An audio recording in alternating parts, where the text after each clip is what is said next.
இன்றைக்கி நான் பிஞ்சு பிளாக்கா கூட தான் செய்ய போகிறேன். பிளாக்காய் தோல் எடுத்துகிட்டு அதுக்கு பிறகு கொஞ்சமாக மஞ்சத்தூள் கொஞ்சம் ஆயில் சேர்த்து அவிச்சு எடுத்துக்கணும். அடுத்தது வந்து நம்ம சிக்கனுக்கு வந்து என்னென்ன நம்ம அரைப்போமோ வதக்கி அதே மசாலா தான் இதுக்கும்.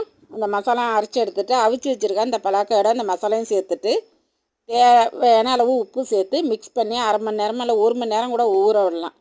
அதுக்கு பிறகு கடாயை வச்சு கடாய் சூடான பிறகு எண்ணெய் ஊற்றிட்டு கடுகு, சோம்பு, கடலைப்பருப்பு, கருவேப்பிலை சேர்த்து பொரிஞ்ச பிறகு நம்ம மிக்ஸ் பண்ணி வச்சுருக்க அந்த பலாக்காயும் சேர்த்து நல்லா வதக்கிடணும். இதுக்கு வந்து தண்ணி ஜாஸ்தி சேர்க்க வேண்டியது, ஏற்கனவே அவிச்சு வச்சுருக்கிறதுனால கொஞ்சமாக தண்ணி சேர்த்தா போதும். அந்த தண்ணி நல்லா சுண்டி வந்தது பிறகு ஒரு முடி தேங்காய் அரைச்சி வச்சுருக்கிறது அதோடு சேர்த்து நல்லா திரும்ப ஒரு 2-3 நிமிஷம் வேக விட்டோம்னா போதும். இது சாப்பிட்றது ரொம்ப நல்லாயிருக்கும். சில நேரத்தில் 1 மாதம் 2 மாதம் கூட நம்ம எந்த நான்வெஜ் சேர்க்காமல் இருப்போம் ஒரு விரத நேரத்தில். அது மாதிரி நேரத்தில் இது மாதிரி பிளாக்காக சாப்பிடும்போது ரொம்ப ஒரு அருமையாக இருக்கும். சூப்பராக ரெடி ஆயிடுச்சு. அவ்வளோதான். இது சப்பாத்தியோடலாம் சாப்பிட்டா செம்மையாக இருக்கும்.